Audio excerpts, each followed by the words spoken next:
Atenção, está no ar. Vozes Populares, o podcast que escuta o que o povo brasileiro tem a dizer.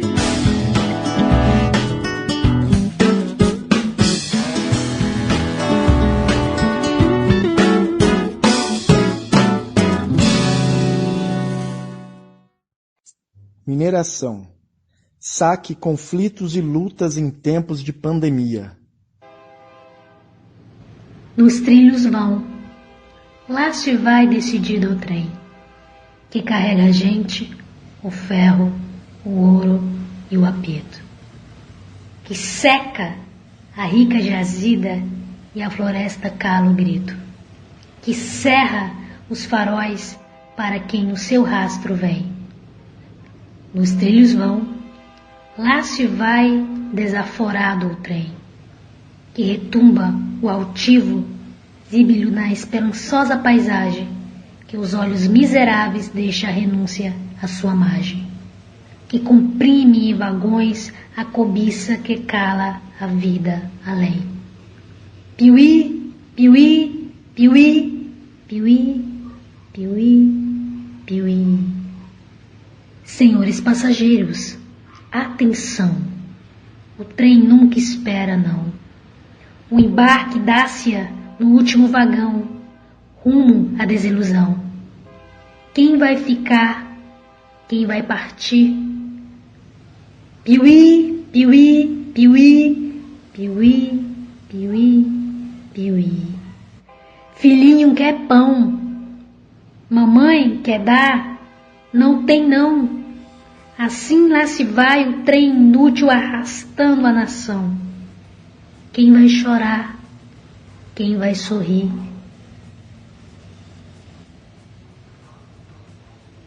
Oi, eu sou a Carol. Oi, eu sou Raul. Esse poema que você acabou de ouvir se chama O Trem. Foi escrito pelo poeta Martins Gomes e recitado pela Rebeca Tyler. Neste episódio, trataremos sobre mineração. Sim, sobre mineração. Apesar da mineração ter uma importância muito grande na nossa vida e cotidiano, nós não costumamos refletir sobre esse setor da economia do nosso país. Pois é, Raul, a mineração é um setor que tem muita importância nas exportações brasileiras. Em 2018, segundo o Instituto Brasileiro de Mineração, foram mais de 409 milhões de toneladas de bens materiais exportados. A indústria extrativa mineral tem participação fundamental no produto interno bruto, que é de 1,4%. Parece pouco, mas 71,2% do PIB é representado pelo setor de serviço. O setor industrial, como um todo, representa 23,8% e o setor agropecuário 5%, segundo o IBGE. Exatamente. E os principais minérios exportados foram minério de ferro, ouro, ferro nióbio, cobre, bauxita, manganês, pedras naturais de revestimentos, caulim e outros. O minério de ferro é o carro-chefe, representando 68% dos minérios que foram enviados para fora do Brasil. E os municípios que mais tiveram minérios saqueados foram o Paraupebas e Canaã dos Carajás, no Pará, e Congonhas, Nova Lima e Itabira, em Minas Gerais. É importante lembrar que esses minérios têm ido principalmente para a China. Lá são transformados em diversas mercadorias como telefones, computadores e outros eletrônicos, mas também em martelos, facas, chaves de fenda, guarda-chuvas, além de serem usados na construção civil. A forma como os de cima decidem o que deve ser produzido no Brasil nos faz um país que pouco investe em educação e tecnologia, de maneira que ficamos produzindo apenas matérias-primas. Esse é o capitalismo dependente que predomina no Brasil e na América Latina. Carol. E apesar da importância da mineração para o Brasil, o povo brasileiro não tem vantagens dessa comercialização. Por isso que é importante debatermos a forma e os objetivos dessas comercializações. Só a mineradora Vale, que é quem mais lucra com os nossos minérios, ganhou 984 milhões nos primeiros meses de 2020. O Estado brasileiro recebeu no máximo 3% desses milhões como forma de compensação financeira pela exploração mineral. Isso é possível graças à Lei Candir, Empresas como a Vale, que exportam matérias-primas, não precisam pagar ICMS. O ICMS é um imposto que nós pagamos quando vendemos ou compramos alguma coisa. Raul, para a gente entender melhor como funciona o saque dos nossos minérios, a Amazônia é um ótimo exemplo.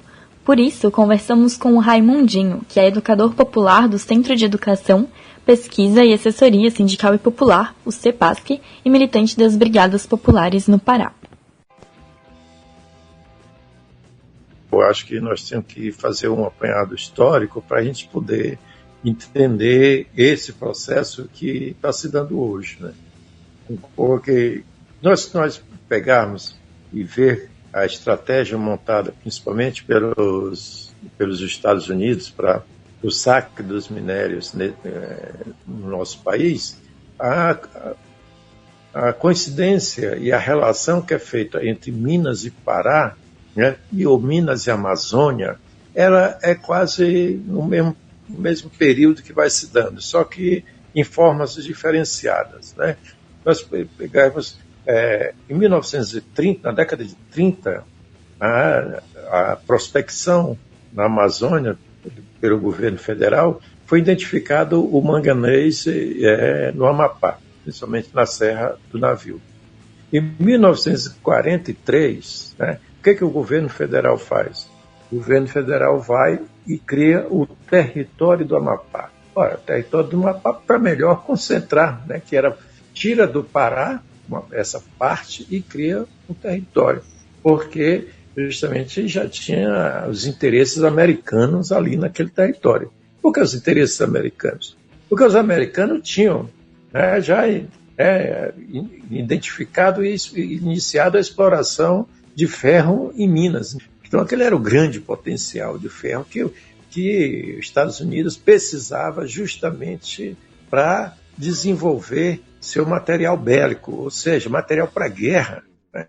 Porque ele estava em plena guerra, mas eles sabiam que eles iam guerrear muito, muito, muito mais ainda após a Segunda Guerra, a chamada Segunda Grande Guerra Mundial. Eles iam guerrear contra todos os territórios nesse planeta, enfim, de construir o grande império. Então, eles tinham certeza disso. Então, como eles já tinham o domínio, criaram a Vale do Rio Doce em 1942, inclusive, né, com participação inglesa e americana, principalmente, e pouca participação de brasileiro, me parece. A história conta que a diretoria eram 5, né? Parece que um inglês, 2 americanos e 2 brasileiros. Quer dizer, olha só como é que é constituído. Constituído para justamente saquear o minério de ferro que os Estados Unidos precisavam.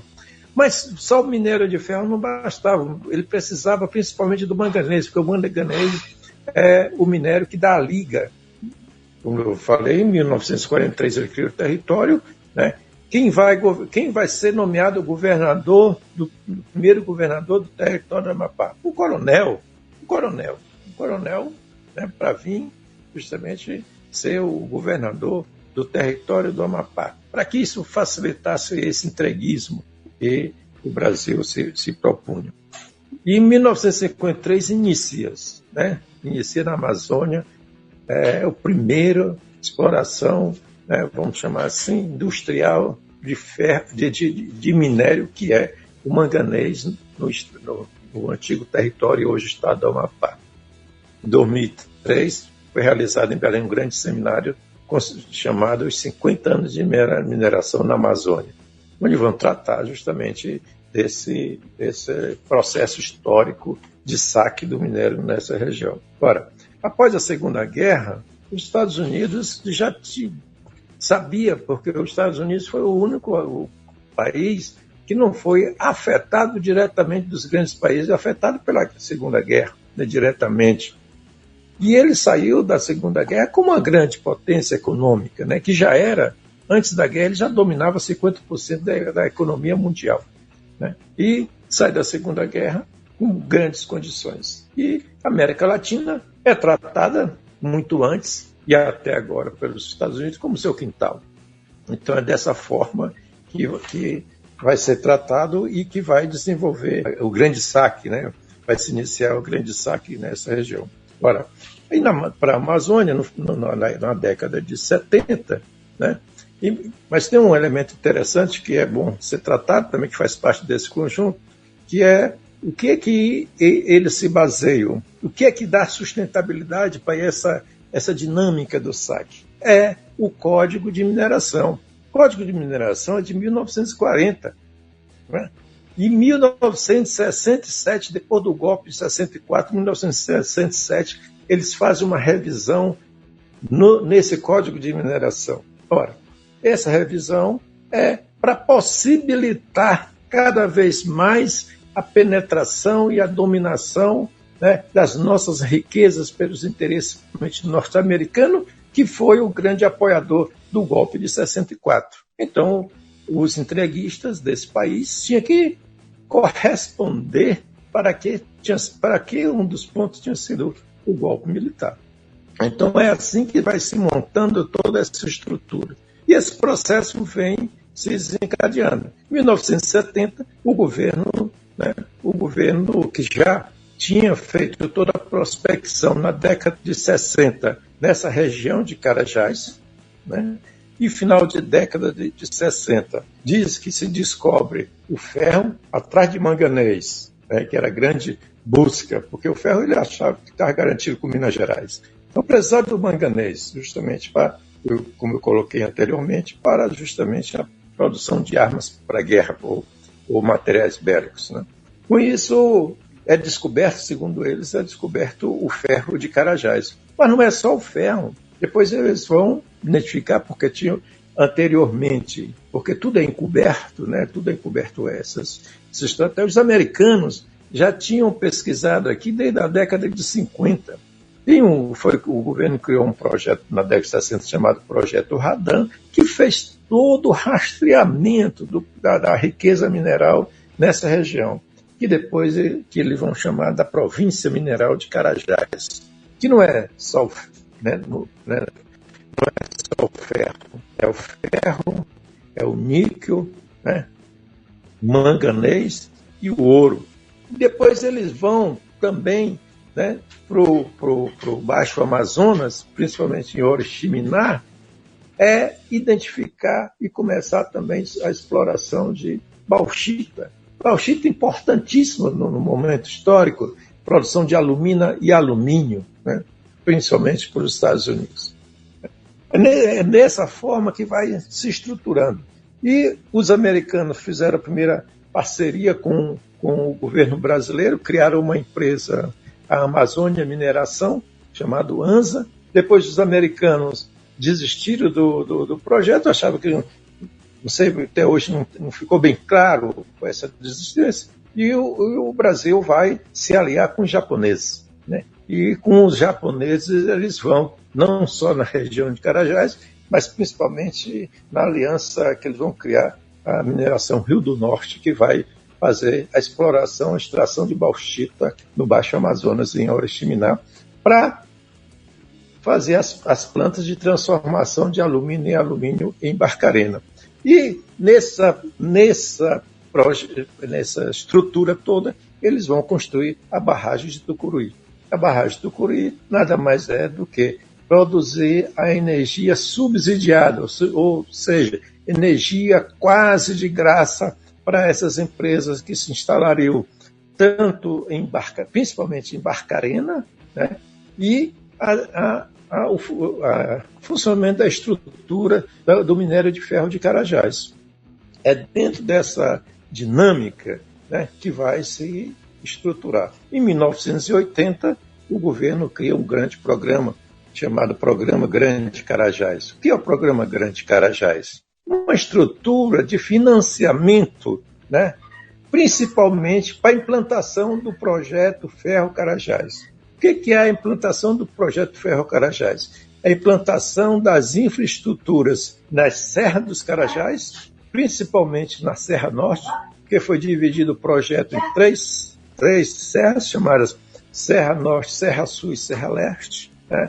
E vai montar essa estrutura principalmente na Serra Norte, que hoje já está quase em fase de exaurir, né, quase 70% do potencial da Serra Norte. E vai, com esse programa, conseguir recursos para implantar a ferrovia, a ferrovia que vai de Carajás a São Luís, onde foi criado o grande porto para exportação dos minérios de Carajás.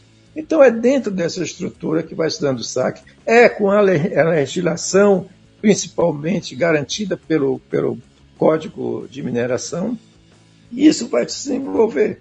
Nós temos depois, o entreguismo vai se dando tanto que na década de 90, 1997, no governo de Fernando Henrique Cardoso, com o senador que hoje, senador que está denunciado, José Serra, e um complô, vão entregar a Vale de vez para os interesses norte-americanos.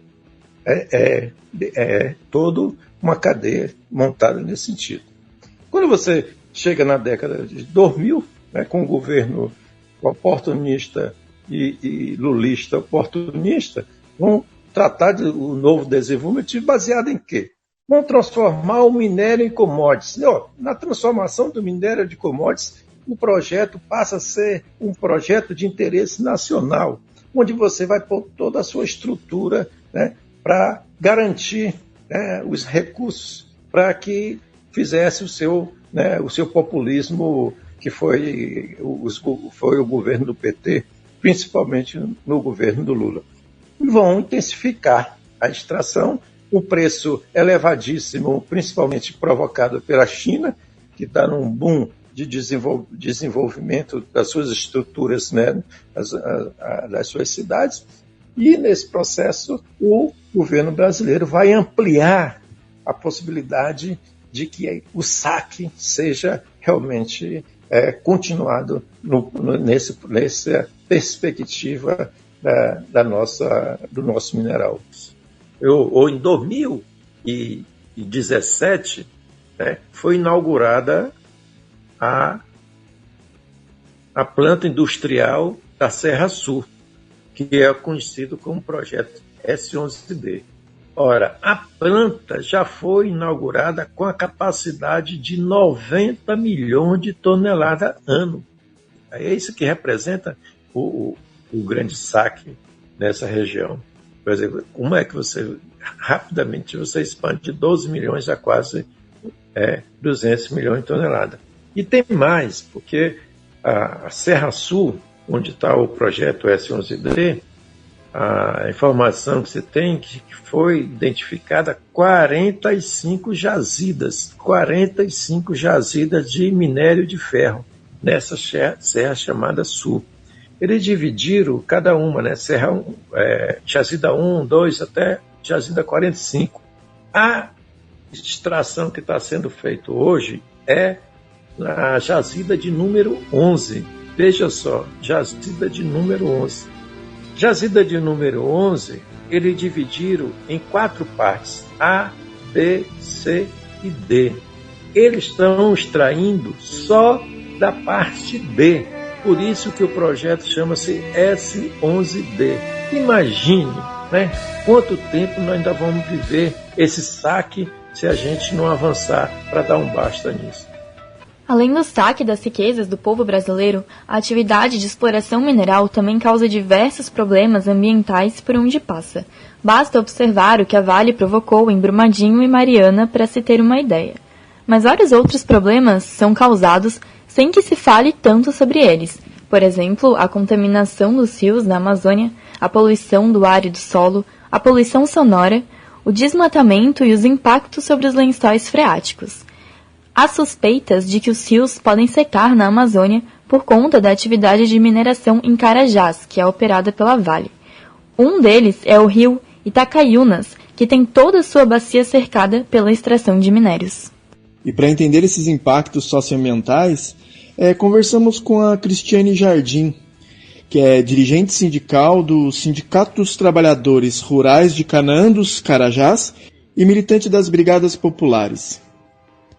Uma das questões, eu acredito que é, que a maior parte das vagas de emprego oferecidas geralmente são para homens, As mulheres geralmente ficam de fora dessas vagas. Então, com a chegada da mineração, a implantação dos projetos, as vagas que a gente vê oferecer, geralmente a gente ouve falar, vai chegar 3 mil homens na cidade, E a gente nunca vê falar, a Vale está oferecendo vagas para mulheres trabalhar, vai chegar a tantas mulheres no município, né? E também essa questão dessa quantidade de gente que chega para trabalhar, né? Então a maior parte são homens, as mulheres acabam de uma certa forma ficando mais vulneráveis, né? Acaba acontecendo também a questão dos crimes da mineração, né? O povo costuma dizer. Com a chegada dessa quantidade de gente, o assédio é maior sobre as mulheres, né? A questão até mesmo dentro da empresa, com as condições de trabalho, geralmente as condições de trabalho elas são mais oferecidas para os homens, as mulheres as poucas que conseguem emprego na mineração, elas não têm condições de trabalho para trabalhar, né? Então muitos acabam desistindo por causa disso.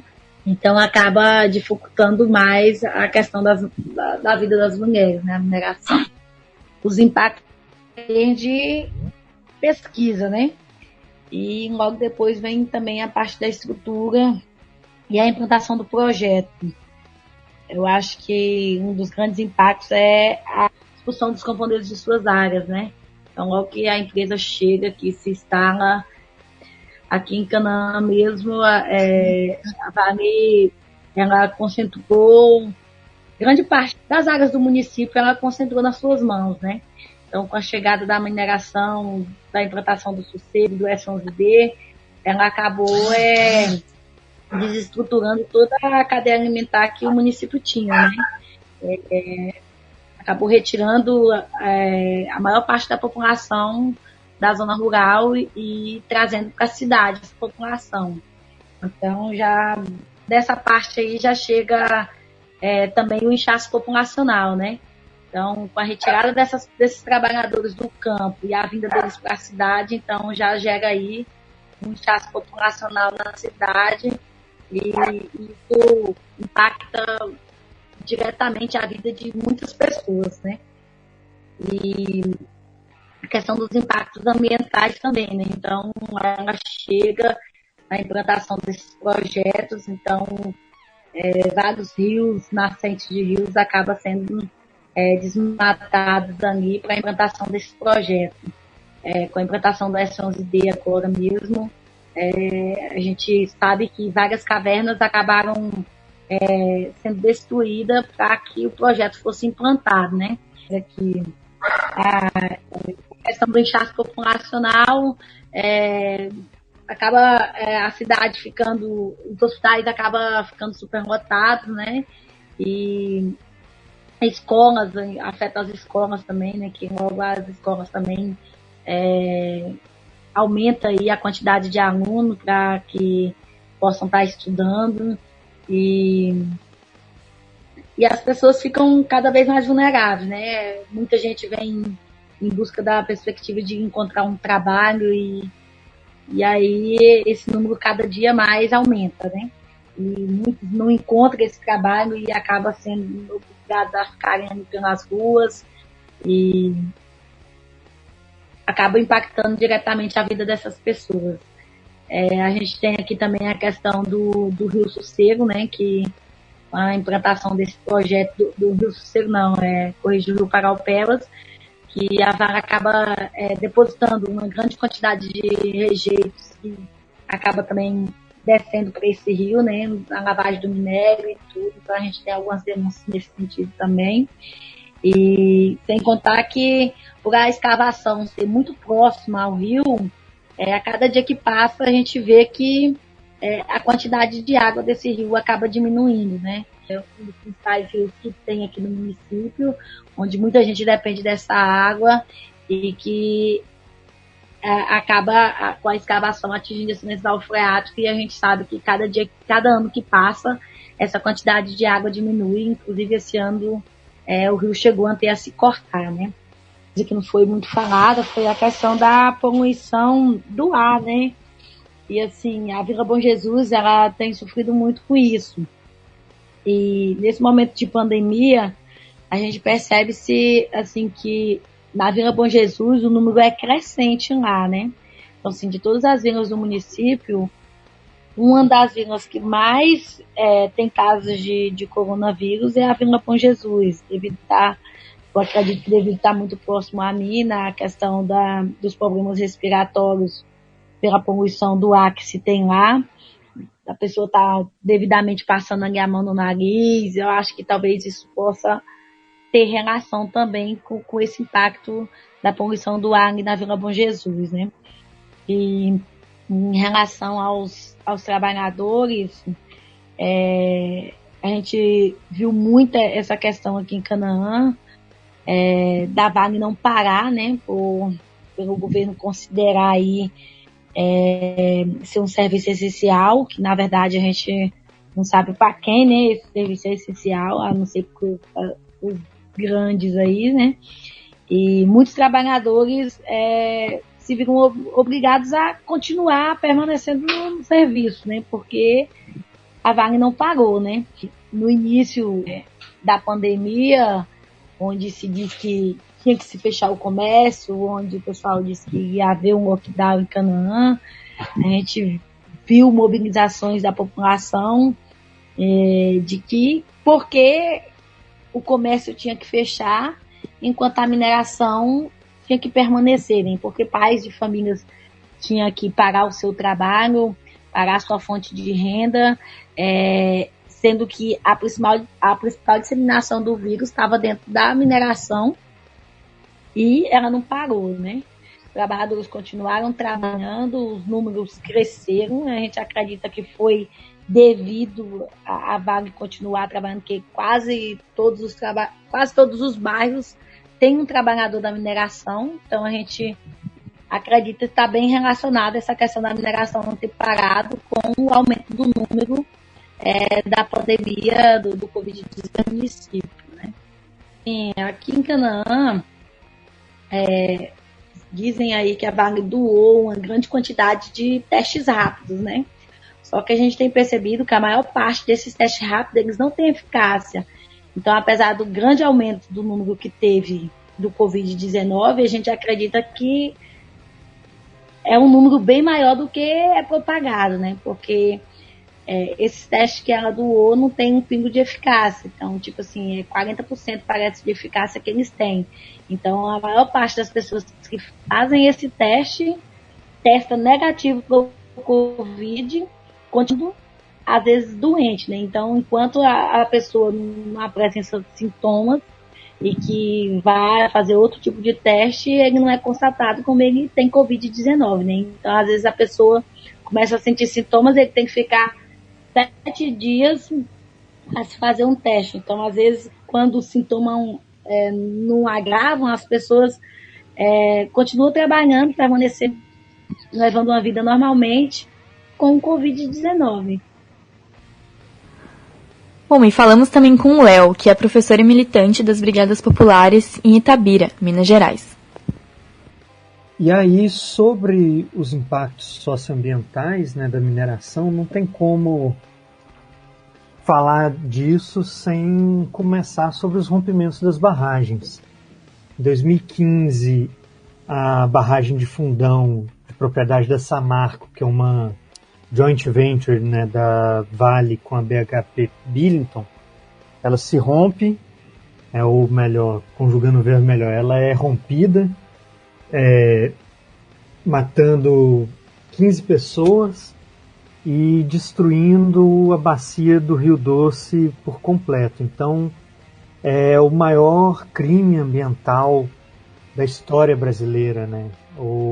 Toda uma bacia destruída, atinge o oceano, lá na região de Regência, no Espírito Santo, com impactos para o ecossistema que são inestimáveis, né? Nenhum biólogo, nenhum ambientalista ousa estimar as perdas da destruição da bacia do Rio Doce. Consequentemente, os agricultores, né? A cidade de Governador Valadares, que é a maior cidade no leito do Rio Doce, ela fica sem abastecimento de água por um bom tempo, devido a esse rompimento.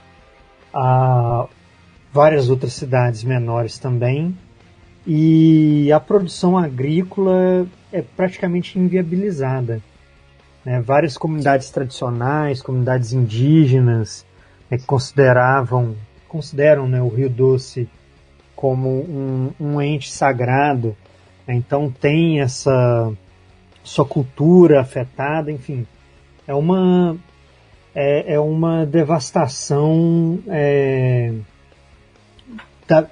da barbárie, né? A barbárie da mineração. E quando a gente ainda estava lambendo essa ferida, a Vale rompe mais uma barragem em Brumadinho, dessa vez aí com mais de 270 mortos, a maioria trabalhadores da própria empresa, né? A destruição também do Rio Paraupeba, que atinge o Rio São Francisco também. Então, assim, a destruição de vidas humanas, né? Eu falei na pergunta anterior, essa superexploração do trabalho, né? Como os trabalhadores são descartáveis. A Vale, sabendo, eu cheguei a ler o relatório dos auditores fiscais do trabalho, né? Haviam vários documentos apontando que a liquefação da barragem, a de Gonçoco, né, na mina de Córrego do Feijão, estava prevista, era algo iminente. A mesma coisa a barragem de Fundão. E hoje a gente vive o terrorismo das barragens aqui em Minas Gerais. A Vale instalou, depois o Guilherme ele pode contar que ele mora, como ele falou, a 50 metros da barragem, e instalou várias sirenes. E em março desse ano, do ano passado, uma das sirenes tocou por engano, diz a Vale, um erro técnico. Tocou próximo aí da meia-noite, 11 horas, meia-noite, ou seja, no horário, uma quinta-feira, no horário que estava todo mundo indo trabalhar, dormindo para trabalhar, né, na verdade. Então, é um verdadeiro terrorismo empresarial. Essas sirenes, as placas de rota de fuga que tem por toda a cidade, pela zona rural. Aqui em Itabira, para vocês terem noção, as áreas, né, as manchas, né, que eles chamam, o termo técnico é a área de autossalvamento, mas a gente aqui, os movimentos de resistência, chamam de áreas de alto risco de morte, que é a região que a lama devastaria caso as barragens se rompessem, né? Então, são mais de 5.000 edifícios que estão na rota. Não estou falando famílias, não, né? Pensando que pode ter prédios que tem várias famílias morando, estabelecimentos comerciais, e são numa hora, num sábado, numa hora de alto fluxo no centro da cidade, é uma tragédia aí de dezenas de milhares, né, de pessoas mortas. Então, o terrorismo, acho que é o principal ponto. E aqui em Minas, né, então, primeiro, aqui em Itabira, são 3 barragens que estão em grau de risco 1. A barragem do Pontal tem milhões de metros cúbicos de rejeito. Para vocês terem noção, a barragem de Fundão tinha 50 milhões de metros cúbicos. A barragem da Vale, em Brumadinho, tinha 14 milhões. Então, aqui uma das barragens tem 220 milhões. A barragem de Itabiruçu também está em grau de risco 1, que ela estava passando por uma obra de alteamento, mas a estabilidade da barragem não foi comprovada. Inclusive, os trabalhadores foram retirados às pressas da barragem mais de uma vez, enquanto faziam as obras, no meio da noite, enfim, porque tinham a água estava vertendo da barragem, ou seja, as obras estão interrompidas.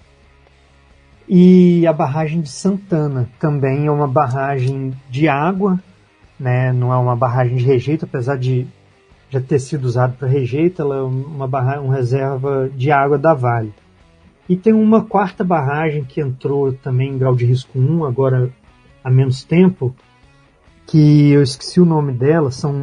Aqui em Itabira são mais de 15 barragens, e assim, a mineração é dentro da cidade, né? Começou a cidade, e aí eles descobriram, por causa do ouro, aí a agricultura, tecelagem, e aí com a exploração da mineração eles descobriram simplesmente que o minério de ferro estava embaixo das casas. Então aqui 3 bairros de Itabira já foram expulsos para fazer parte da mina, né? Hoje faz parte da cava aqui das minas do meio. Então, para falar de impacto socioambiental aqui em Minas, primeiro é isso, né? Muito dolorido, é trágico, é bárbaro e assim, isso são as questões explícitas, né? E aí tem outras que não são sutis, mas elas têm uma repercussão menor. Por exemplo, da rocha, né, do minério de ferro, é uma rocha esponjosa que permite a água passar por ela e ser armazenada em lençóis freáticos. Então, eu chamei aí no primeiro bloco de quadrilátero ferrífero, que é o termo, né, do senso comum utilizado, só que os movimentos de resistência aqui em Minas chamam de quadrilátero aquífero, porque quando você retira o minério, você está retirando a água. A água que é tão necessária para as nascentes, para o abastecimento das bacias. E com a mineração expõe esse lençol freático. Hoje aqui em Itabira, 90% da água natural aqui da região é captada pela Vale, para o processo produtivo da Vale, né, de exploração e beneficiamento do minério. E para piorar essa situação calamitosa, as minas que já foram exauridas, né, a mina do Cauê já foi exaurida, que é onde ficava o pico do Cauê, que, como o Guilherme falou, o Carlos Drummond de Andrade falava muito dele, é o pico que dá nome a Itabira, enfim. Nas minas do meio que foram exauridas e o aquífero está exposto, como a barragem de Itabiruçu não teve o seu alteamento suspenso, e aí a Vale não vai poder jogar rejeito na barragem, eles tiveram a ideia genial de jogar rejeito na cava das minas do meio. Então, o aquífero exposto pela exploração minerária, que é de classe especial, que poderia ter um uso de abastecimento doméstico para essa diversificação econômica também da cidade, da região, para instalação de outras indústrias, vai ser comprometido, né? Vai ser contaminado com esse rejeito que, como muito bem aí foi demonstrado lá no caso de Brumadinho, os bombeiros que estavam realizando as buscas dos corpos, eles tiveram níveis de metal pesado no sangue detectados, né, poucos dias depois do início das buscas, né? Então, a Vale fala que é um rejeito que não tem contaminante nenhum, só que tem contaminantes, tem diversos contaminantes do próprio processo industrial e da geologia da região. Então, e mesmo que fosse só terra, né, seria uma forma de contaminação. Em Minas Gerais, então, tem essa questão aí fundamental da água, né? A defesa dos povos aqui é uma defesa da água, né? Dos recursos naturais. E a gente pode citar aqui também vários outros casos, né? Uma questão interessante de pensar também é que aqui em Itabira tem o único parque ecológico que ele não foi formado a partir de um movimento de resistência social, ambientalista, né? É um parque que é gerido pelo IEF, que ele é um parque doado pela Vale. Doado por quê? A empresa é obrigada, né, ela destrói uma parte, ela é obrigada a preservar uma outra parte. E existem especulações de que nesse parque existe bauxita. Nessa região, né, não necessariamente ali na área demarcada do parque, mas a região de Poema, que é onde o Parque do Limoeiro está localizado. Ou seja, existem outros minérios além do minério de ferro aqui na região de Itabira. E esses parques, essas reservas naturais, são reservas, na verdade, de recursos naturais, né, que a própria empresa ou outras empresas que utilizem a concessão podem explorar, como tem acontecido, né, aí o governo Bolsonaro falando da exploração das reservas indígenas, né, foram conquistas de muita luta, muito sangue, só que são conquistas que ainda precisam de muita luta para serem mantidas, né? Então, esse exemplo aqui de Itabira é bem assim marcante. Pessoal, vocês estão falando tanto nos desastres da mineração que eu fiquei tentada a escutar o poema O Maior Trem do Mundo, do Carlos Drummond de Andrade, que nasceu justamente em Itabira. Eu acho que, além de representar toda a simbologia do trem que carrega os minérios e afeta as gentes comuns ao redor, a poesia descreve com maestria o saque das nossas terras em nome de interesses internacionais. Vamos ouvir? O maior trem do mundo, leva minha terra para a Alemanha. Leva minha terra para o Canadá. Leva minha terra para o Japão. O maior trem do mundo, puxado por 5 locomotivas a óleo diesel. Engatadas, germinadas, desembestadas.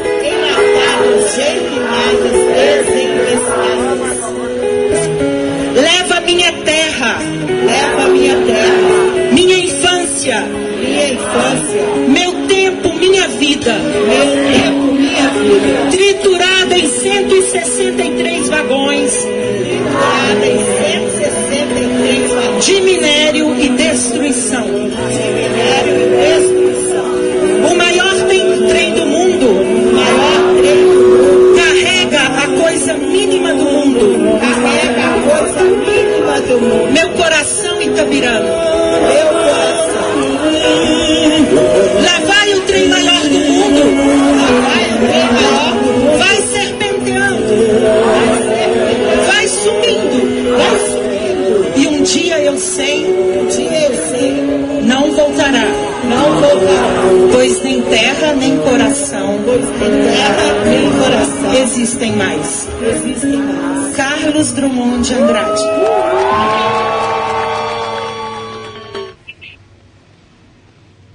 Depois dessa obra de arte, Léo, você pode terminar de contar pra gente como o capital internacional está envolvido com a atividade mineradora no país e como ela impacta a vida das pessoas dessas regiões? E para finalizar, eu queria retomar aí algo que o Guilherme falou da exaustão, né, do minério de ferro aqui em Itabira, em 2028, que primeiro começa por por ser um anúncio feito na Bolsa de Valores de Nova York para os acionistas da Vale. A cidade de Itabira nunca foi avisada formalmente sobre isso. O relatório entregue aos acionistas na Bolsa de Nova York foi divulgado. Lá consta que as reservas de minério de ferro na cidade, aqui na região, se exaurem em 2028. Então, a cidade, pensando em impactos sociais, essa dependência econômica que as cidades mineradas, no geral, estou falando aqui de Itabira, mas Barão de Cocais, Catas Altas, Nova Lima, e aí no Pará também, vocês podem falar dessa dependência, tem um imposto, eles chamam aí, que é meio que uma metáfora aí dos royalties da mineração, que é o CEFEM, a compensação pela exploração. Me fugiu a sigla agora. CEFEM. Compensação financeira pela exploração mineral. Isso, obrigado, Raimundinho. Compensação financeira pela exploração mineral.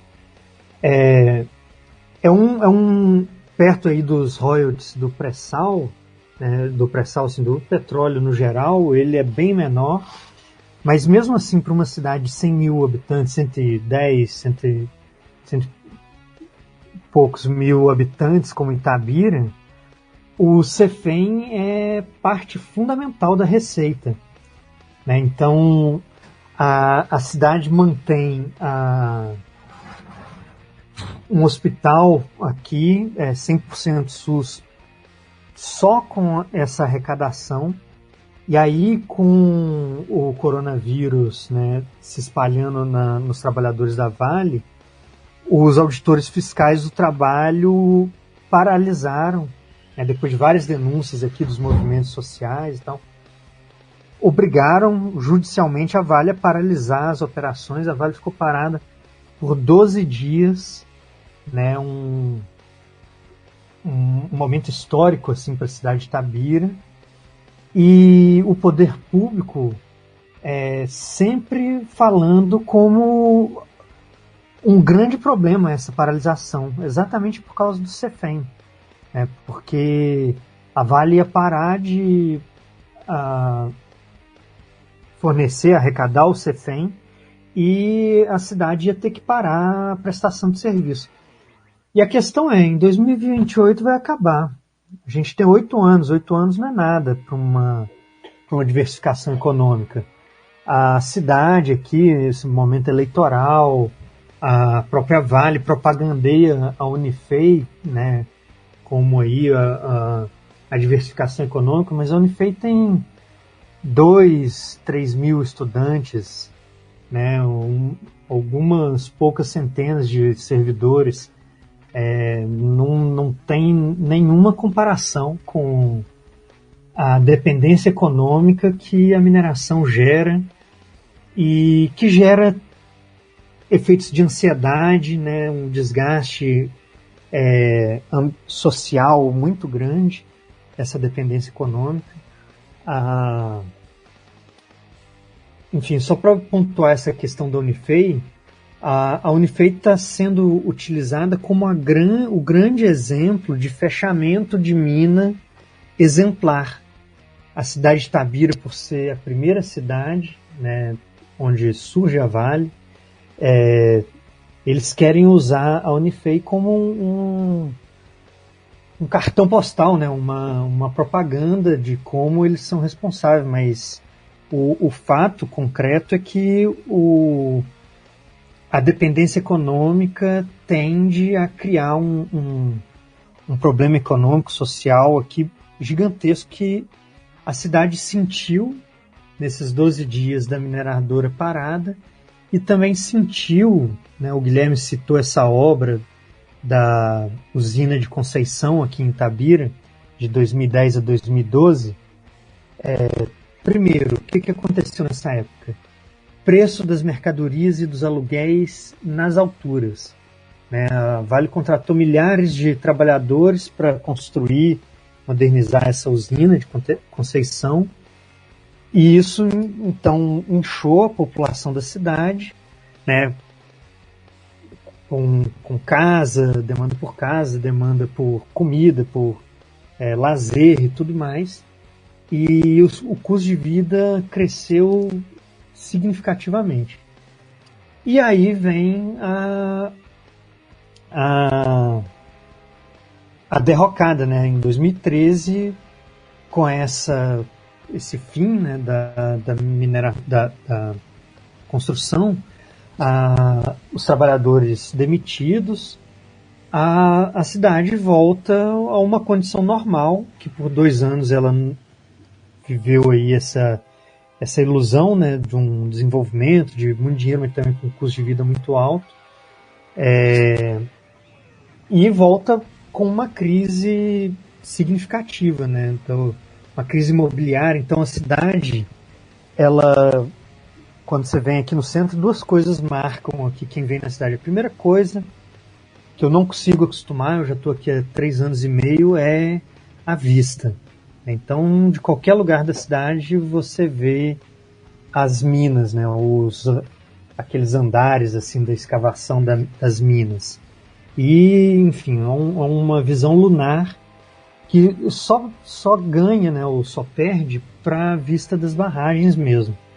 Que aí sim é a destruição. Então, é isso. Primeira coisa, e é ponto turístico aqui em Itabira, né? Vem alguém aqui visitar, né, vamos ver lá a barragem para você ver o que é destruição. Guilherme, que é estudante e mora em Itabira, nos conta como é viver próximo de uma barragem do que as mineradoras chamam de rejeitos. Fala, Guilherme. Certo. A barragem era invisível para todo itabirano. Até para mim, que vejo a barragem da janela ali, eu via ela crescendo exponencialmente durante os anos, mas aquilo ali não significava nada para mim. Quando eu era criança, eu ia lá brincar, soltar pipa, porque lá não tinha fio, né? As pessoas iam no talude da barragem para fazer caminhada. Então, eu só comecei a perceber que aquela barragem era perigosa em 2015, quando teve o rompimento da barragem de Fundão. Mas mesmo assim, a Vale não fez nada em relação a isso em Itabira. Aquilo ali assustou a gente e ficou por isso mesmo. Mas em 2019 não teve jeito, né? Ali todo mundo viu, nossa, 2 barragens romperam em tão pouco tempo assim. O que falta para as barragens de Itabira romper e levar todo mundo ali, né? Porque a quantidade de gente que mora próximo ali é absurdo. Então, depois do rompimento da barragem de Brumadinho, que a Vale começou a tomar alguma medida, assim, mas mesmo assim não resolve nada. Eles fizeram uma brigada onde foi passando de casa em casa, falando que as pessoas eram atingidas ou não. Aqui, como eu estou a 50 metros da barragem, chegou um papelzinho aqui falando que aqui era uma área segura. O que me garante que isso aqui é uma área segura, né? Porque eu estou a poucos metros acima da barragem. Isso não é garantia de nada. A mineração, Raul, é a atividade que mais enlouquece, acidenta e mata seus trabalhadores. Isso foi dito pela Organização Internacional do Trabalho. A maneira como as mineradoras tratam as populações atingidas pelos seus empreendimentos também não é boa. Vigilância, espionagem, criminalização, violência e negação de direitos fazem parte do jeito que a mineradora Vale, por exemplo, age com as populações atingidas que estão próximas de seus projetos. No mês de junho, vigilantes da Vale abriram fogo contra camponeses no Pará. No Pará e no Maranhão, são dezenas de processos da mineradora que visam criminalizar professores, indígenas, agricultores e quilombolas. Carol, um caso emblemático no Pará é o caso do professor Evandro Medeiros, que está sendo processado pela Vale sob a acusação de liderar uma manifestação contra a mineradora. O ato em questão era em solidariedade às vítimas da Vale, em Mariana, Minas Gerais. Esse mês, saiu mais uma decisão judicial inocentando o professor Evandro. Falamos com ele para saber como ele recebeu essa ótima notícia. Então, a sentença ela foi proferida agora no mês de junho, dia 8 de junho. Eu só tomei conhecimento nesse final de semana, quase um ano depois da audiência, do julgamento, que foi em outubro do ano passado. E me alegro do ponto de vista como pai de família, como profissional, professor da universidade, me alegro com a sentença, porque ela traz tranquilidade para a minha vida pessoal, para a minha vida profissional.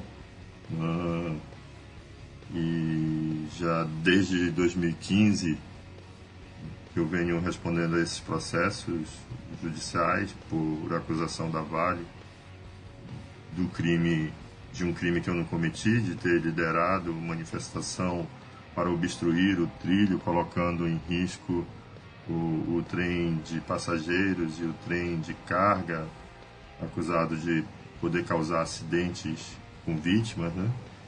Então a Vale, quando fez isso, não fez para me processar simplesmente como profissional, como ativista político, mas fez para criminalizar a luta pelos direitos das populações impactadas pela mineração na região e no país, né? Fez para intimidar a coletividade, a rede de apoio e a luta das comunidades por seus direitos frente às violações cometidas pela Vale. E esse processo não foi contra a minha pessoa, né? Foi contra a coletividade que se move pedindo justiça pelos crimes ambientais e sociais cometidos em Minas Gerais, em Mariana, Brumadinho, que ceifou a vida de centenas de pessoas, que destruiu todo um ecossistema. Então, se por um lado eu fico tranquilo do ponto de vista pessoal, do ponto de vista profissional, por outro lado me alegra do ponto de vista da coletividade, porque essa não é uma vitória do Evandro Medeiros, né? Essa é a vitória de uma rede de apoio, de uma rede de lutas que defende o direito das comunidades impactadas. Então, isso está muito expresso na própria sentença proferida pela juíza, que diz que não reconhece crimes na minha atitude porque eu estava envolvido numa manifestação coletiva de expressão da opinião crítica em torno das atividades da Vale, e uma manifestação coletiva pacífica de expressão da defesa dos direitos de comunidades impactadas, e que isso não pode ser tomado como crime. Então, para mim, me alegra essa sentença que reconhece o direito democrático à manifestação e à luta contra os impactos e violações cometidas pela mineradora Vale. Então, não é uma vitória minha, é uma vitória da coletividade que se envolve nessa luta. É assim que eu vejo. É isso que me alegra que a justiça exerceu o seu papel na defesa desses direitos, dessas comunidades e em defesa do Estado democrático de direito, que é algo muito importante nesse momento pelo qual passa o país, por tudo isso que nós estamos vendo de um governo federal que tem também agido com arbitrariedade contra os direitos da população, dos trabalhadores e etc. Então, para esse momento da conjuntura nacional, é importantíssima essa sentença que defende o Estado Democrático de Direito e defende o direito à opinião e à liberdade de expressão nas críticas aos impactos e violações cometidas pela mineradora Vale. É isso que me alegra nesse momento. Voltamos com o Raimundinho para saber sobre essa vigilância da Vale sobre as comunidades. Fala, Raimundinho. E outra problema que ela também desenvolve é com as suas estruturas que ela chama de guardas, que não passa de milícias armadas, que são agressores das populações que vivem naquela região ali. Desde a década de 80 ela começou com os guardas patrimoniais, depois chamou guardas florestais, e agora são guardas armados mesmo, declarados para agredir camponeses que se atravessam o palmo das áreas que ela disse que é dela. Isso nós tivemos em 2017, a agressão estúpida contra a família do seu Jorge, onde ele e o filho dele foi brutalmente espancado pelos guardas, chamado Guarda da Vale, quando ele defendia o conserto de uma cerca que fazia divisa com a área da Vale, e os guardas chegaram achando que ele estava invadindo a área da Vale e foram brutalmente agredidos. Assim como mais os 5 camponeses que ajudavam ele tiveram que deitar no solo 1h da tarde, por mais de meia hora, com o rosto para o chão, né? E depois o seu Jorge, depois de agredir, ainda é levado para a delegacia e denunciado. Então é dessa forma que a Vale, como a Vale tem a estrutura do Estado jurídica, né? Estrutura jurídica, policial e administrativa, ela faz esses absurdos nessas áreas. E recentemente, como você falou, né, eles acharam de agredir os camponeses que estão no acampamento, já em lotes, né, a 4 quilômetros de Parauapebas, há mais de 4 anos nessa área, por os camponeses estarem fazendo uma extensão de energia elétrica para que eles pudessem ter as melhores condições nessas áreas. Então, ela fica agredindo para que as famílias, né, não desenvolvam as condições de sobrevivência adequada ali e terminam desistindo. Mas como as famílias não existem, eles passam para a agressão.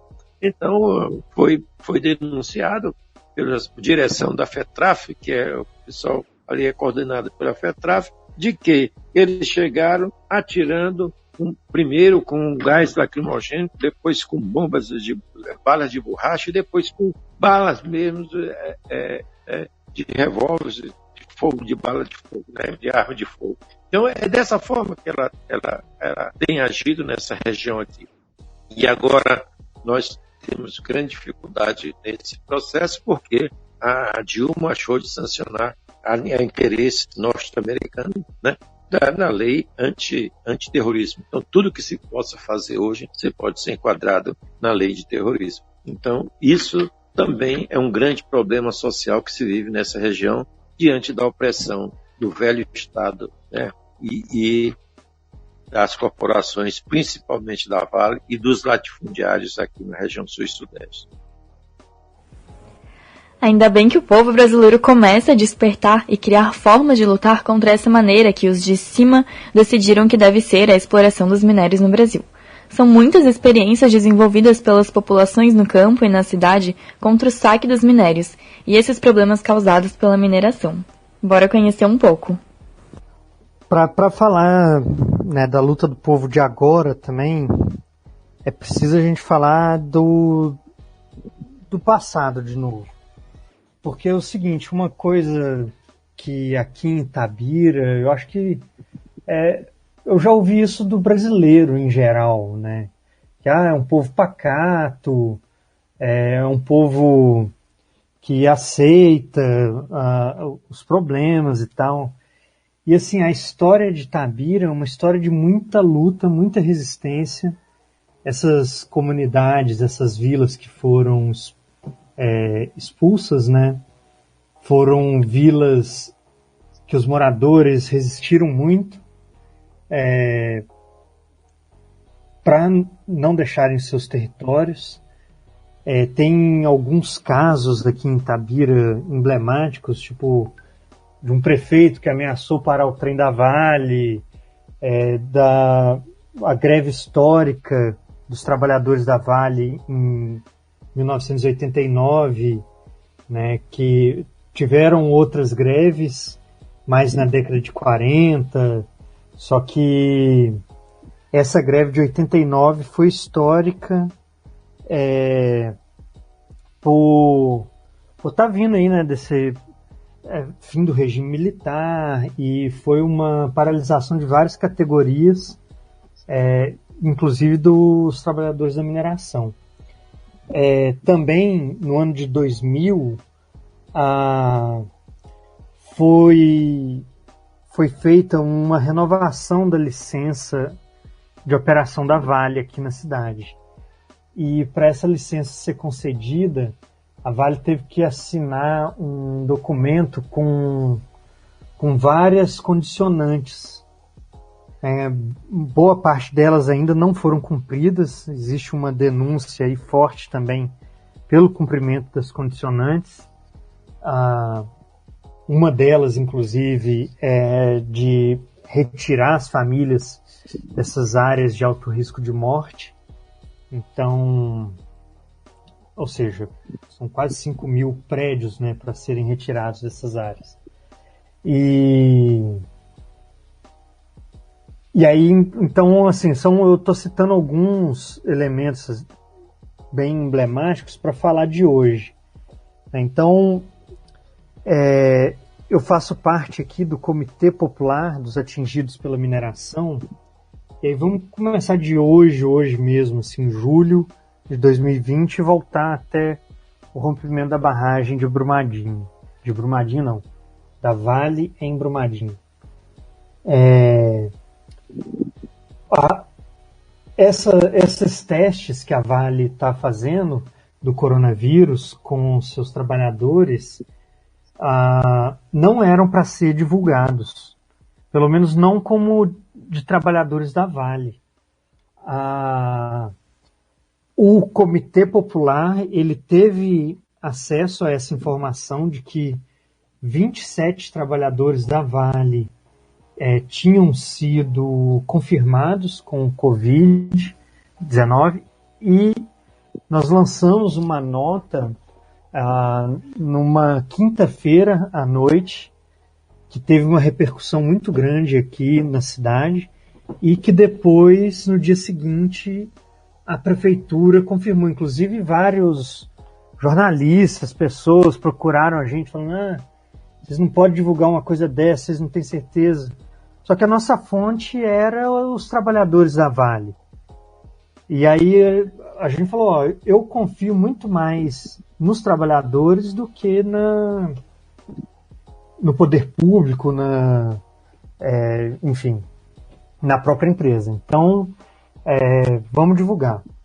E depois a Vale confirmou, a Prefeitura, a Secretaria de Saúde confirmou, e esses casos de contaminação chegaram a centenas, né, de trabalhadores, até que, devido a muita denúncia, os auditores fiscais de trabalho fizeram essa fiscalização, detectaram várias áreas de aglomeração na Vale, e num primeiro momento, na justiça local, o juiz de Itabira, ele falou: eu conheço o gerente da Vale, eu sei que eles trabalham bem. Ou seja, essa relação, né, bem pessoal entre Estado e empresa. Então, o juiz aqui da cidade é amigo do gerente da Vale, e aí concedeu, né, quer dizer, ele negou a liminar de suspensão das atividades da Vale, mas aí, quando recorrida para uma outra instância, foi acatada, né, pelo Tribunal da Justiça do Trabalho. Então, assim, para começar sobre esse contexto específico e voltando, o comitê ele teve várias vitórias. Então, aí agora eu vou voltar do início, né, do surgimento do comitê. Uma semana depois do rompimento da barragem da Vale em Brumadinho, exatamente 7 dias depois, rompeu no dia 25 de janeiro, uma sexta-feira. 7 dias depois, teve uma manifestação aqui no centro de Itabira contra enfim, em solidariedade às vítimas e alertando sobre as barragens de Itabira, né? E aí, ao final dessa manifestação, teve uma reunião, né, uma roda de conversa, e o que foi decidido dessa roda de conversa é que não daria para a gente fazer apenas uma manifestação, que a luta contra essa mineração predatória ela é permanente.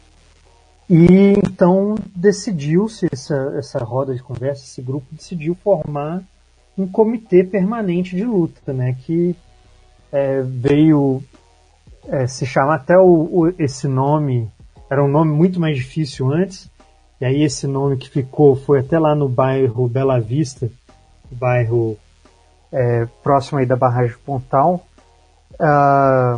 que é o Comitê Popular dos Atingidos pela Mineração de Itabira e região. Nesses tempos têm ocorrido várias resistências desde esse processo de mineração. Em 2007, manifestações de ocupação de ferrovia, de paralisação por semanas, da circulação do trem. Isso tem isso tem acontecido, essas paralisações na ferrovia, acontecido de Parauapebas a São Luís. Tem sido muitas manifestações, principalmente de povos indígenas, camponeses, quilombolas, enfim, várias manifestações têm sido feitas. Em Canaã avançou muito a questão das lutas, principalmente eu acho que começa a se levantar mesmo ali contra a Vale, são as famílias da Vila Racha Placa, né? Em 2012, se não me engano, depois a Cristiane pode confirmar melhor, em Canaã, que era uma população que achava que a Vale podia passar por cima de tudo e todo mundo pedia a bênção para a Vale era salvadora, né, essa coisa. Em 2012, a turma do Racha Placa fez uma paralisação da estrada que dava acesso para a implantação do projeto E11D, do maior projeto dela, né, hoje. Então, eu acho que as famílias do Racha Placa deram o pontapé inicial para os trabalhadores de Canaã entenderem que era possível sim se enfrentar a Vale. Ocuparam a estrada por mais ou menos, se eu não me engano, 6 dias, até que foi possível fazer um acordo, em relação à expropriação que estavam fazendo da vila, e aí parte das famílias não concordavam com o processo, e isso, essas famílias fizeram a primeira caminhada, caminhada de protesto na cidade, até o fórum para denunciar a empresa, e manifestação em frente do prédio da Vale.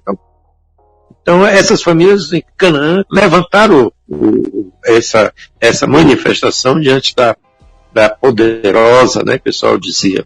Em 2015, as famílias resolveram ocupar aquelas terras que foram cercadas pela Vale, que eram terras de agricultores, produtoras de alimentos. Os agricultores que resolveram, no dia 13 de junho, precisamente de 2015, ocuparam a primeira área, que é na região de Serra Dourada, na região da BS-40, e depois, no dia 14, ocuparam outra área. E assim, até o final de 2015, já tinha 6 ou 7 áreas ocupadas.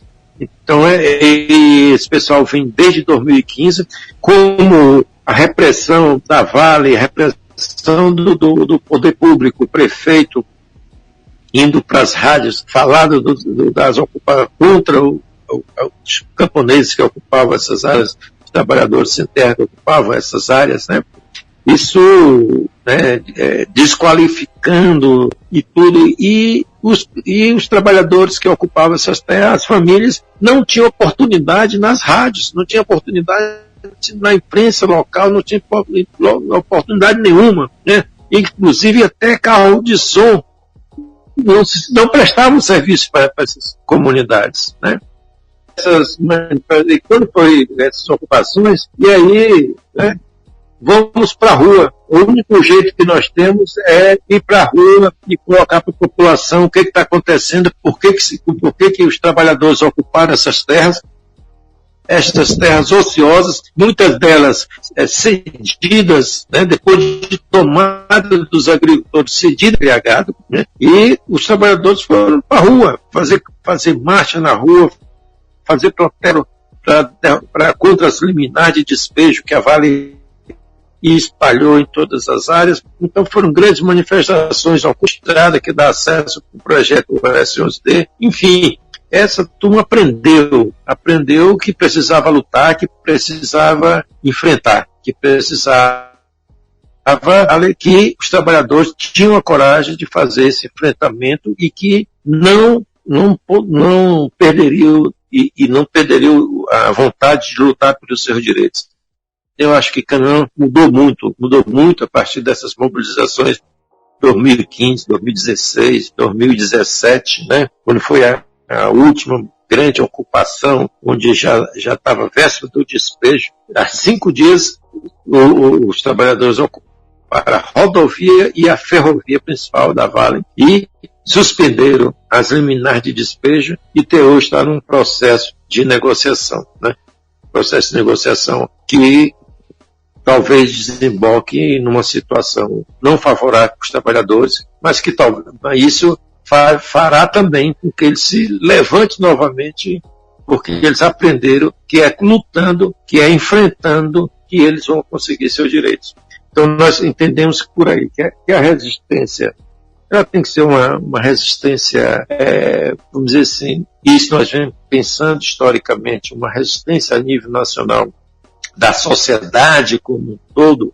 E em 2011, nós aqui do CEPASP, do coletivo que nós participávamos, coletivo Amazônia de Formação e Ação Revolucionária, né, e outras entidades, MST e bastante CPT, construímos uma campanha que nós denominamos Campanha contra o Saque dos Nossos Minérios. Essa campanha tinha justamente o interesse de tirar o debate apenas dos locais, dos camponeses atingidos diretamente, e trazer isso para a universidade, trazer o debate para a universidade, trazer o debate para a área urbana, mostrar para a sociedade que o que está acontecendo é um verdadeiro saque e que as populações não podem ficar passando fome, passando miséria, vendo sua riqueza ser cada dia tirada e colocada. Então nós imaginamos que essa campanha poderia avançar um pouco mais em rumo de outros setores da sociedade e entender a importância da luta, e aí nós faríamos uma grande luta de enfrentamento. Essa era o grande objetivo da campanha. E nós entendemos que não adianta apenas resistir, nós temos que enfrentar, nós temos que derrotar. Não há modelo dentro desse sistema, você vai dizer, lutar por outro modelo de exploração minerada para a nossa compreensão. Ou nós derrotamos essa lógica, esse capitalismo perverso, e essa lógica perversa com que a Vale aqui na região, tanto a Vale aqui como Minas, ou as outras empresas, as outras corporações que saqueiam o nosso minério, que deixam os buracos, que deixam a lama dos rejeitos, né, para que a sociedade pague caro por isso, que a gente seja contra as corrupções que existem nesses municípios onde há mineração, onde prefeitos, vereadores enchem o bolso de dinheiro e seus catachos enchem o bolso de dinheiro e não ligam para a população. Tudo isso a população tem que entender e ser justamente uma grande luta de enfrentamento. Não vamos mudar essa realidade se não for nesse sentido.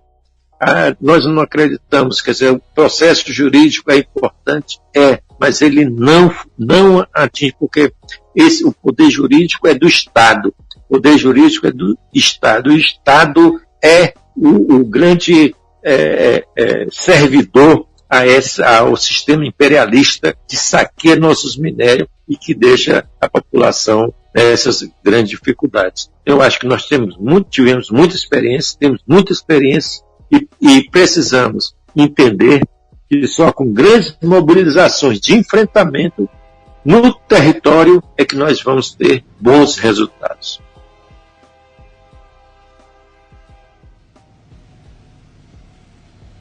Já há alguns anos a gente tenta tem o encontro dos atingidos, né, pela mineração, qual todo ano a gente se reúne 2 vezes no ano, né, para a gente discutir esses impactos da mineração que ocorre tanto no Pará quanto no Maranhão.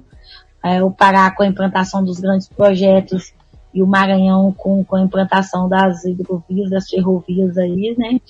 E a gente se reúne para a gente trocar essa experiência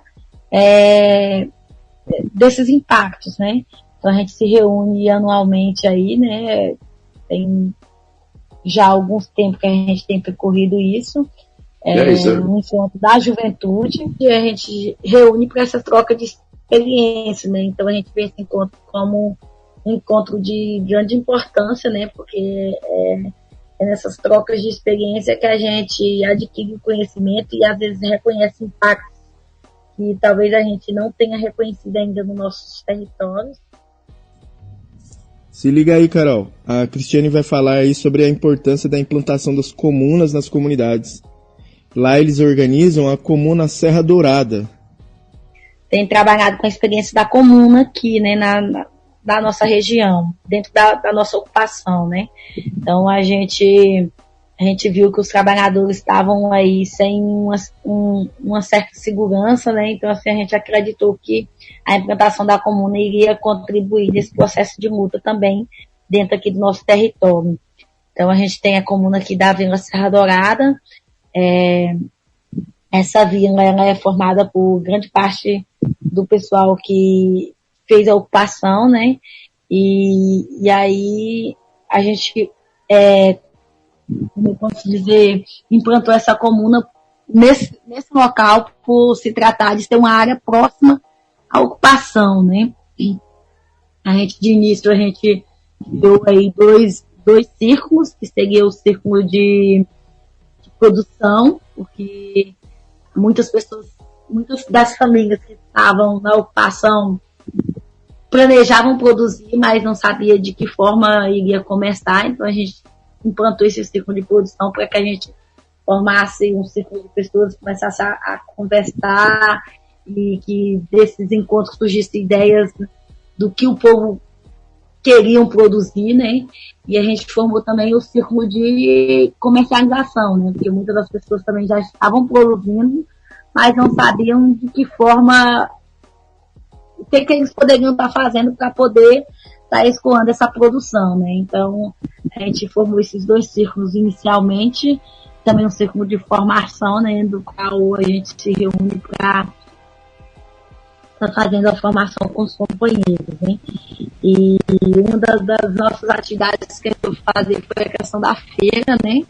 Que muita gente já estavam produzindo, mas não tinha como escoar a produção, então surgiu a ideia da gente se criar uma feira dos trabalhadores para que eles pudessem estar divulgando sua produção, né? Inclusive a feira a gente acredita que seria não só uma revender as suas mercadorias, também uma forma das pessoas mostrarem que estão trabalhando, que estão lutando e que o pessoal que participa da ocupação não é como o povo, como a sociedade coloca, que são preguiçosos e tal, né? Mas que mostrar para a sociedade também que quem planta são os trabalhadores, quem bota a comida na mesa é o pessoal que está no campo e que a Vale apenas retira o que o nosso município tem de bom e manda para fora, né? E essa feira aconteceu em parceria com o sindicato, então assim, todos os sábados as pessoas estavam se reunindo e indo à feira. Nesse momento de pandemia, a gente deu uma paralisada porque infelizmente a gente não pode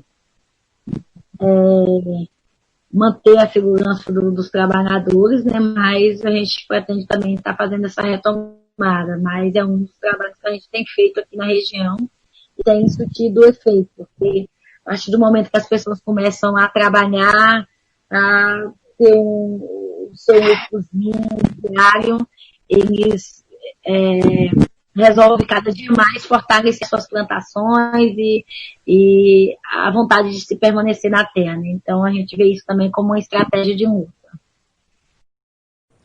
Ai, que experiência legal, Raul. A gente tem que dar os parabéns para esses lutadores e lutadoras do povo, né? Que brigam tanto pela sua sobrevivência.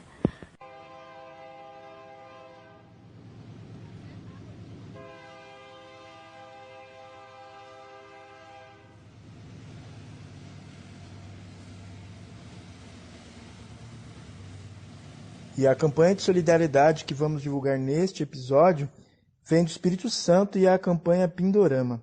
O objetivo dessa campanha é ajudar os povos indígenas e quilombolas no estado. A principal fonte de renda nas aldeias e comunidades vem da pesca, da venda de artesanato e da agricultura familiar.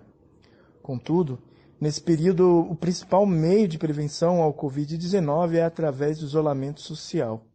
Visando assegurar e preservar os povos indígenas e quilombolas, e iniciaram essa campanha. Você pode ajudar doando para o PicPay, @elissa.soeiro. E tenha mais informações procurando pela campanha Pindorama no Instagram.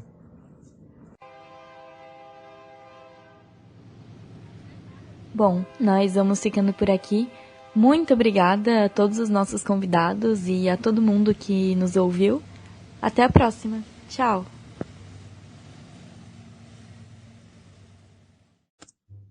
Esse podcast foi produzido por militantes das Brigadas Populares. A apresentação: Carol Mangué e Raul Campos. Roteiro: Tiago Martins. Edição: Tiago Martins e Raul Campos. Arte: Jefferson Meyer. A poesia O Maior Trem do Mundo é de Carlos Drummond de Andrade e foi recitado em um ato público por Titane e Pereira da Viola.